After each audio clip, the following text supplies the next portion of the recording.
മലയാളത്തിലെ എക്കാലത്തെയും super hit comedy ചിത്രമാണ് കല്യാണരാമൻ. ബെന്നി നായരമ്പലത്തിന്റെ രചനയിൽ ഷാഫി സംവിധാനം ചെയ്ത ചിത്രത്തിൽ ദിലീപ്, നവ്യ നായർ, ഇന്നസെന്റ്, സലിംകുമാർ, കുഞ്ചാക്കോ ബോബൻ തുടങ്ങിയ വൻ താരനിര തന്നെ ഉണ്ടായിരുന്നു. ചിത്രത്തിലെ പല രംഗങ്ങളും ഇന്നും ചിരി ഉണർത്തുന്നവയാണ്. കല്യാണരാമനിലെ ഇന്നസെന്റ് അവതരിപ്പിച്ച മിസ്റ്റർ പോനിക്കര എന്ന കഥാപാത്രത്തിന് മാത്രം ഇപ്പോഴും ആരാധകരുണ്ട്.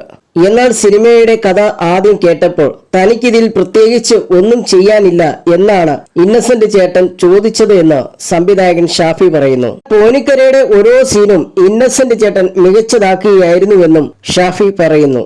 സിനി പ്ലസ് എന്റർടൈൻമെന്റിൽ സംസാരിക്കുകയായിരുന്നു ഷാഫി. ആദ്യ ദിവസം അദ്ദേഹം പോനിക്കരയുടെ മേക്കപ്പ് എല്ലാം കഴിഞ്ഞു വന്നപ്പോൾ തന്നെ മിസ്റ്റർ പോനിക്കരയുടെ രൂപം നമുക്ക് കിട്ടി. പിന്നെ ആ കഥാപാത്രത്തിന്റെ ഓരോ സീൻ വരുമ്പോഴും അതെല്ലാം അദ്ദേഹം വളരെ മികച്ചതാക്കി.